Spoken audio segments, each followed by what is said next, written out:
ఎక్కడైనా ల్యాండ్ పై ఇన్వెస్ట్ చేయాలని అనుకుంటున్నారా? అయితే ఫ్యూచర్ సిటీలో ఇప్పుడే ల్యాండ్ పీస్ పెట్టుకోండి. పూర్తి వివరాలకు మాకు కాల్ చేయండి.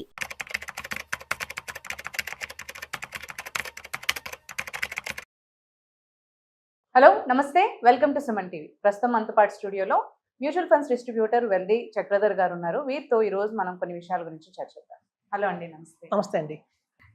సో ఇప్పుడు మ్యూచువల్ ఫండ్స్ లో ఇన్వెస్ట్ చేయాలి అనుకుని కొత్తగా ఇప్పుడు ఎంటర్ అవుదాం అన్నా కానీ, లేదంటే కొంతమంది ఏమైనా చేంజెస్ చేసుకోవాలి అన్నా కానీ, కరెంట్ లో మనకి ఇప్పుడు 2025 లో టాప్ మ్యూచువల్ ఫండ్స్ ఏవి అంటే ఏం చెప్తారు?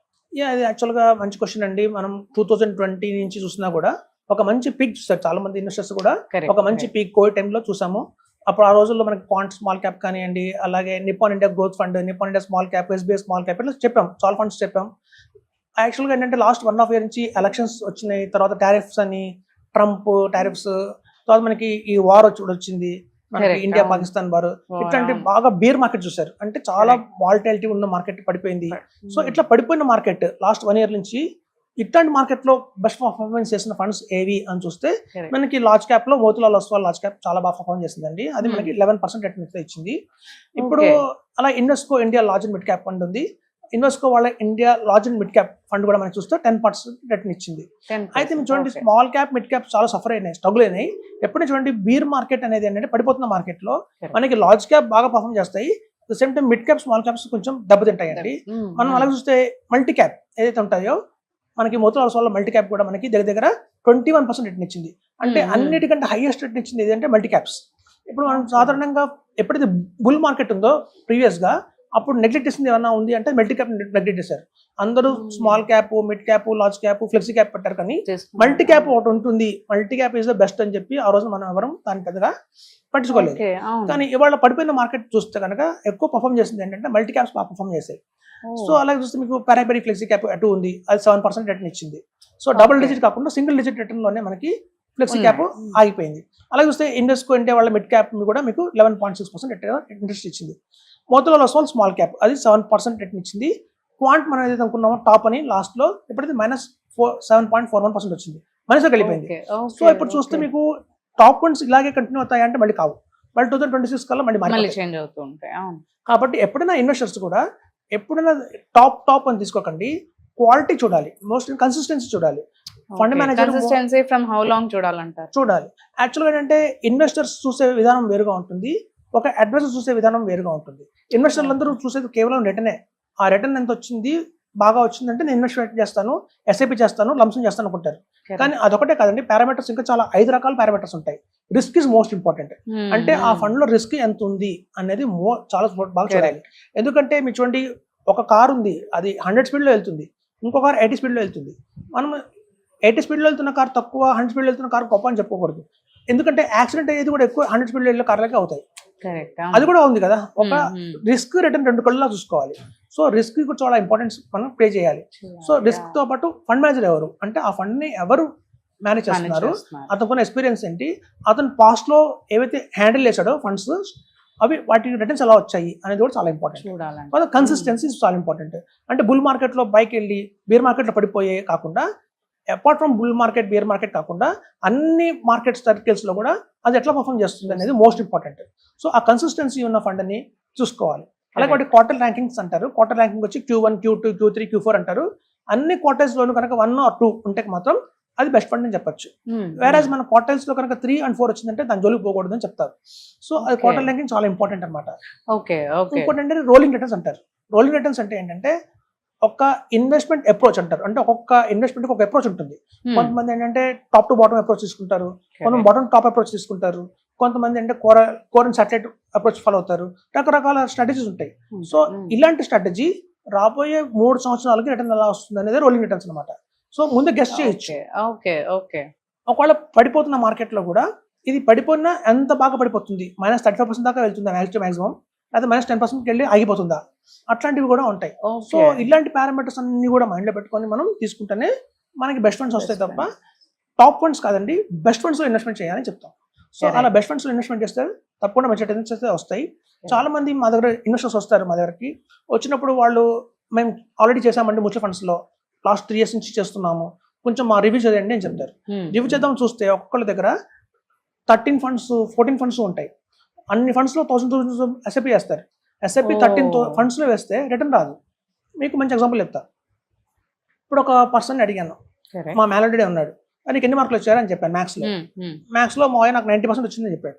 సో మ్యాథ్స్ లో 90% వచ్చింది అంటే మనం చాలా గుడ్ అని చెప్పొచ్చు. సైన్స్ లో ఎంత వచ్చింది అడిగాను అనుకోండి, 80 అన్నాడు.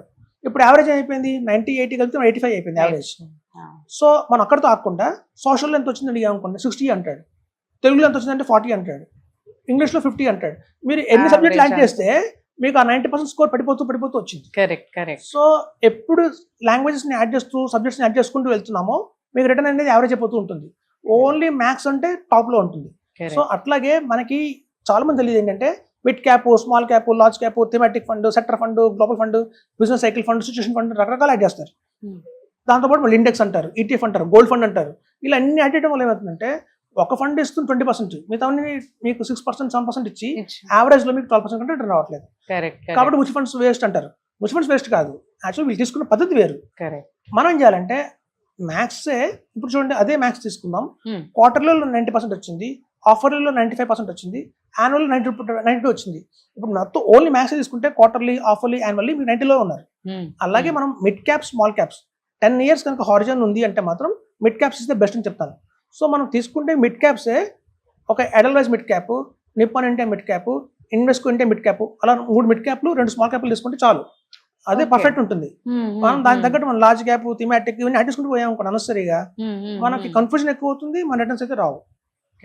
సో లాంగ్ టర్మ్ తీసుకున్న వాళ్ళందరూ కూడా 3 మిడ్ క్యాప్స్, 2 స్మాల్ క్యాప్స్ గట్టిగా తీసుకుని వాటిలోనే మనం కనుక ఉంటే, ఎందుకంటే మన పాస్ట్ పర్ఫార్మెన్స్ అలా ఉంది కూడా చెప్తున్నాను.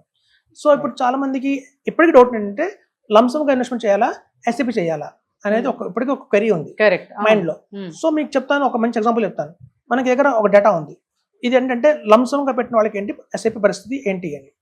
ఆగస్ట్ 2015 నుంచి ఆగస్ట్ 2025 దాకా ఈ టైం ఫ్రేమ్ లో లాస్ట్ 10 years లో చూడండి. లాస్ట్ 10 years లో మీకు చాలా కోవిడ్ వచ్చింది, వారాలు జరిగాయి, బుల్ మార్కెట్ వచ్చింది. అంటే ఈ 10 years లో మొత్తం జరగాల్సింది జరిగింది.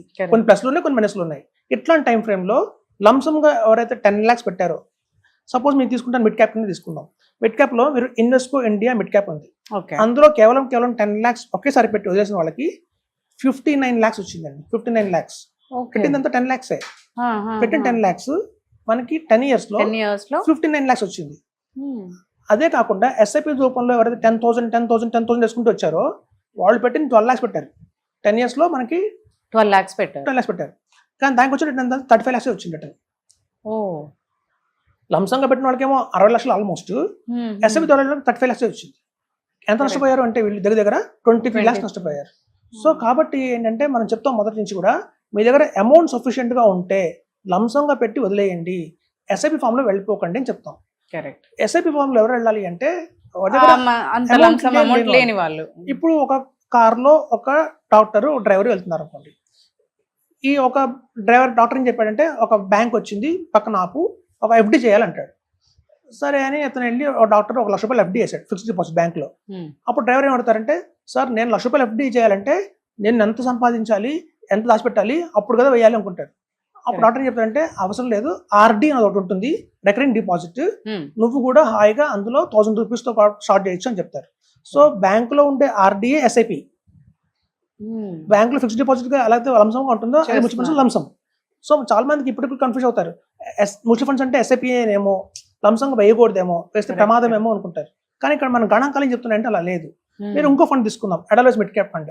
ఎడల్వైజ్ మిడ్ క్యాప్ ఫండ్ లో 10 lakhs పెట్టి వదిలేస్తే 10 years తర్వాత 49 lakhs ఇచ్చింది. 49 lakhs 86,000 అంటే దగ్గర 50 లక్షలు ఇచ్చింది. కానీ ఎస్ఐపి ఫామ్ లో వెళ్తున్న వాళ్ళకి ఏమైంది, మళ్ళీ 35 lakhs మళ్ళీ 15 లక్షలు తేడా వచ్చేసింది.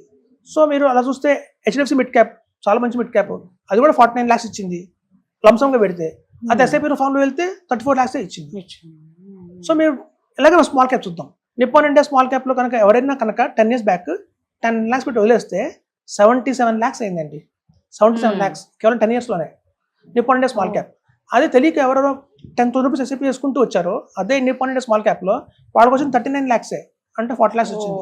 దగ్గర నష్టపోయింది ఎంత అంటే 40 lakhs నష్టపోయారు. సో ఇది ప్రాపర్ అవగాహన లేక, ఓన్లీ మ్యూచువల్ ఫండ్స్ అంటే ఎస్ఐపి ఏమో, లంసంగా చేయకూడదేమో అని తెలియక చాలా మంది నష్టపోతున్నారండి. కాబట్టి అలా కాదు, మన దగ్గర ఎవరైనా కావాలంటే మనం ఇది షేర్ చేద్దాం ఇన్ఫర్మేషన్. కరెక్ట్. సో ఎప్పుడైనా గుర్తుంచుకోండి, లంసమ్ పెట్టడమే బెటర్. మనం ఎప్పుడైనా సరే ఎస్ఐపి రూపంలో వెళ్తే మనకి పెద్ద లాభం రాదు. ఇప్పుడు చూడండి, మనం 2025లో ఉన్నాం. 2025లో మనకి స్టాక్ మార్కెట్ 80,000 లెవెల్స్లో ఉంది. 2035కి అంటే ఇక్కడ నుంచి నెక్స్ట్ 10 yearsకి దగ్గర 3 lakhs అవుతుంది అంటున్నారు. 3 lakhs. సో మనం 80,000లో పెట్టి 3 lakhs అయ్యేంత వెయిట్ చేస్తే అది ఈవెన్ 1 lakh పెట్టినా చాలు, మీకు మంచి అమౌంట్ అయితే వస్తుంది. మనం ఎస్ఐపి చేసుకుంటూ వెళ్ళామనుకోండి, మనం కొంటున్నాం 80,000లో కొంటున్నాం, 82లో కొంటున్నాం, 85లో కొంటున్నాం, 90,000లో కొంటున్నాం, 1 lakhలో కొంటున్నాం, అలా పెరుగుతూ పోతాం. మనం ప్రతి ఒక్క ఇన్స్టాల్మెంట్ కూడా మనం హైలో కొంటూ వెళ్తున్నాం, తను లాభం రాదు. సో కాబట్టి మనం గట్టిగా చెప్పేది ఏంటంటే అమౌంట్స్ 10 lakhs ఉంటే మాత్రం 5 lakhs ఉన్నా కూడా, ఈవెన్ 1 lakh ఉన్నా కూడా మీరు లంసంగా పెట్టండి. లంసం పెట్టిన తర్వాత మార్కెట్ ఎప్పుడు పడింది అనుకోండి, కావాలంటే ఇంకో 10,000 యాడ్ చేయండి, 50,000 యాడ్ చేయండి. కరెక్ట్. చాలా మంది చెప్పేది అంటే ఎస్ఐపి ప్లస్ టాప్అప్ అంటారు. కాదు, లంసం ప్లస్ టాప్అప్ చేస్తేనే నిజంగా కోటీశ్వరులు అవుతారని చెప్పచ్చు. కరెక్ట్. సో ఇదండి మ్యూచువల్ ఫండ్స్లో టాప్ ఫండ్స్ అయితే మనం డిస్కస్ చేసాము. ఈ టాప్ ఫండ్స్ ఎప్పుడు కంటిన్యూ కాదు, మనం ఎలా ఇన్వెస్ట్మెంట్ చేస్తున్నామో తెలుసుకోవాలి. Quality of fund is important. Quality of the fund is important. లంసంగా పెట్టండి, మీకు అవకాశం ఉన్నంత మేరకు లంసంగా పెట్టండి. ఎప్పుడన్నా మార్కెట్ పడితే కనుక మీరు దానికి యాడ్ చేయండి. చాలా మంది ఎస్ఐపి రూపంలో వెళ్తున్నారు.